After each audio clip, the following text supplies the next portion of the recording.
गवार जेठानी मॉडर्न देवरानी। अर्पिता की शादी राकेश से तय होती है जो एक सरकारी नौकरी करता था। अरे चाची, अर्पिता इतनी सुंदर, पढ़ी लिखी और मॉडर्न लड़की है, फिर कहाँ आप इसकी शादी ऐसे घर में कर रही हैं? अरे लड़का सरकारी नौकरी करता है, इंजीनियर है, खूब कमाता है, खूब मेहनत की है लड़के ने इस नौकरी के लिए। अर्पिता भी राकेश को पसंद नहीं करती थी, लेकिन पिता ने हाँ कर दिया तो शादी के लिए मन मारकर तैयारी कर रही थी। हाँ माँ, चाची ठीक ही तो कह रही हैं। पता है मेरी सहेलियों के पति कितने मॉडर्न हैं? अरे देख बेटा, तू मॉडर्न है ना, वो पढ़ने लिखने वाला गांव का होनहार लड़का है, तू जैसा रखेगी रहेगा। अब तक कोई उसकी केयर करने वाला नहीं था, है तो सिर्फ एक भाई भाभी और माँ पिता तो गांव में ही रहते हैं। अर्पिता का मुंह बन जाता है। वो पिता के फोन से राकेश का नंबर लेकर उसे मिलने के लिए बुलाती है। आज तो मैं से साफ साफ मना कर दूंगी, मुझे नहीं करनी शादी। शक्ल देखिए, ना कपड़े पहनने का तरीका है ना बोलने का। अर्पिता राकेश से मिलने जाती है। अब क्या हो गया? आपने मुझे अर्जेंट मिलने को बुलाया, सब ठीक तो है ना? हाँ सब ठीक है, पर मैं आपसे कुछ कहना चाहती हूँ। आप ना इस शादी से मना कर दे। राकेश की आंखें अर्पिता की इस बात से लाल हो जाती है। वो रोंदे गले से कहता है, लेकिन शादी की सारी तैयारियां हो गई हैं। मैंने आपके साथ एक अच्छे भविष्य का सपना भी देख लिया है। ऐसा मत करिए प्लीज। माँ पिता के अलावा मैंने किसी को दिल से अपना माना है तो वो आप ही है। देखिए, मुझे आपसे कोई समस्या नहीं है, लेकिन आप मेरे जैसे नहीं हैं। मैं मॉडर्न लड़की और आप। मैं आपसे वादा करता हूँ, जब तक आपके लायक नहीं बन जाता मैं कभी आपसे बीवी का हक नहीं मांगूंगा। अर्पिता राकेश का प्यार देखकर पिघल जाती है और शादी के लिए हाँ कर देती है। दोनों की शादी हो जाती है, लेकिन शादी के बाद राकेश की भाभी, जो कि पूरी देहाती थी, राकेश उठ, जब पानी भर कर ला और तेरी बीवी को बोल के चूल्हा लगा दिया है, रोटी बना ले। क्या है ये सब?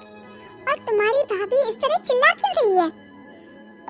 क्या करूं, भाभी ही खाना बनाती है और मुझे पढ़ने के लिए इस घर में रखा तो मैं घर का सारा काम कर देता हूँ।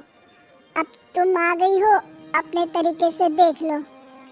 ये मकान तो तुम्हारे पापा ने बनवाया था ना शहर में, ताकि बेटा पढ़ाई कर सके। हाँ, पर भाभी ही पूरे घर में रहती है। ठीक है, देखो अब। अर्पिता बाहर जाती है। सूट पहनी अर्पिता को देखकर जेठानी का पारा हाई हो जाता है। शहर की हीरोइन, यहाँ ना चलेगा ये सब, समझी? साड़ी पहनो साड़ी, वो नारंगी वाली निकाले हैं तुम्हारे लिए, जिसमें हरे रंग का फूल बना है, और सीधे पहुंचो रसोई में। मेरे आगे नहीं चलेगा ये सूट बूट का नाटक, समझी? देखिए भाभी, अब बड़ी हैं, आपने राकेश की पढ़ाई में मदद की, लेकिन ये मकान इनके पिताजी का है, तो मैं अपना पोर्शन अलग कर रही हूँ। मैं आज से आपके साथ नहीं रहूंगी। जेठानी का तो मानो पारा ही हाई हो जाता है।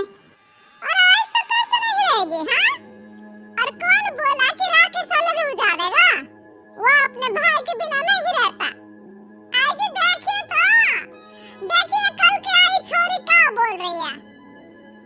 राकेश के साथ बात हो गई है, मैंने ऊपर का हिस्सा राकेश को दे दिया है, उसके अपनी जिंदगी शुरू हो रही है, तो अच्छा है ना कि अब रसोई भी अलग हो जाए।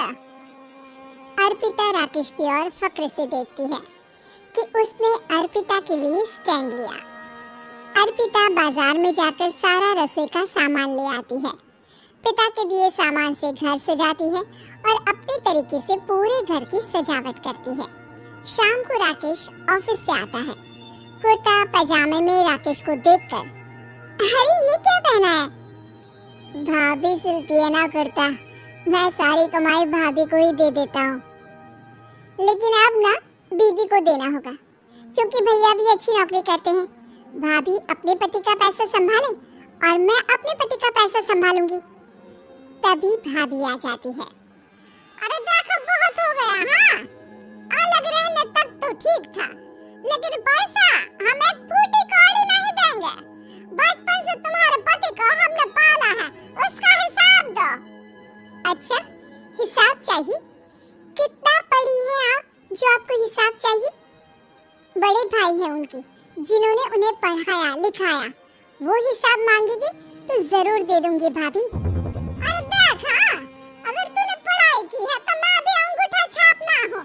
अरे 5 क्लास तक पूरी पढ़ाई की है, समझे? वैसे भी कल इन लोगों के माँ बाबूजी आ रहे हैं गाँव से, वही लोग ठिकाने लगाएंगे तुझे।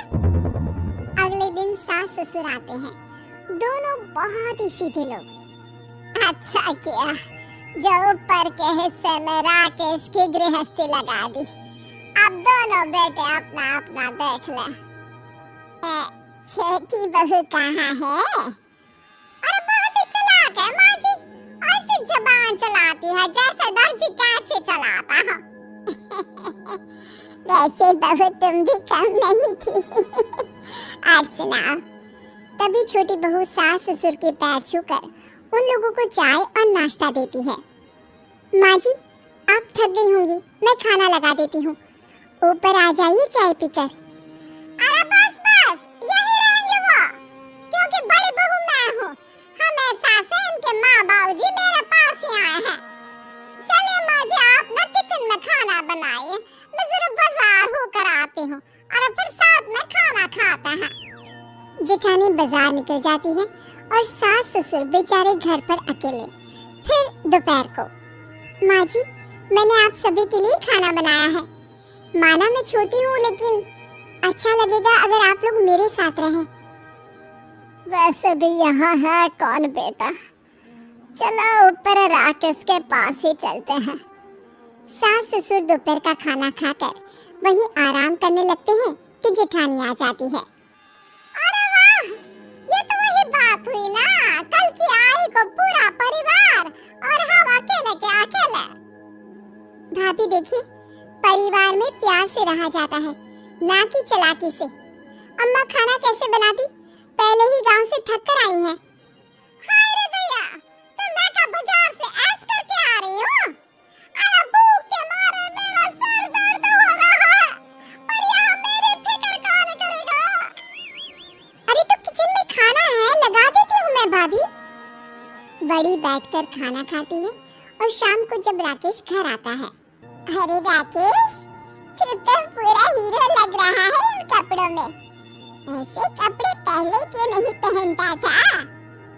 राकेश बीवी की तरफ देखता है और फिर कहता है, माँ पहले पहनाने वाली नहीं थी ना। हाँ हाँ, और हम जो हाथ से सिल कर कुर्ता पहनाते थे उसका कहा? अरे तुम्हारे भैया तो आज भी पहन रहे हैं। तभी अर्पिता सास के लिए कपड़े और ससुर के लिए शर्ट पैंट ला कर देती है। उन लोगों को फ्रिज से ठंडा पानी और टीवी में फिल्म दिखाती है। अरे कब से इनको बोल रहे हैं कि फ्रिज वाले आओ, लेकिन ये है कि मानत ही ना है। बहू अब तो तुम ही समझाओ ससुर जी को। नहीं पापा, आप फ्रिज मत लीजिए। अरे वाह छोटे, खुद फ्रिज का एसी का मजा ले, और इनकी माँ के पास फ्रिज भी ना हो। अरे देखा पिताजी, देखा माँ जी क्या बोल रही है। अरे उसकी पूरी बात तो सुन लो कि वो क्या बोल रही है। वो इसलिए क्योंकि अब माँ जी और पापा यही रहेंगे मेरे पास। घर को घर सिर्फ मॉडर्न या गांव की सोच नहीं, बल्कि संस्कार बनाते हैं भाभी, और संस्कार अच्छे हो तो सब सही हो जाता है।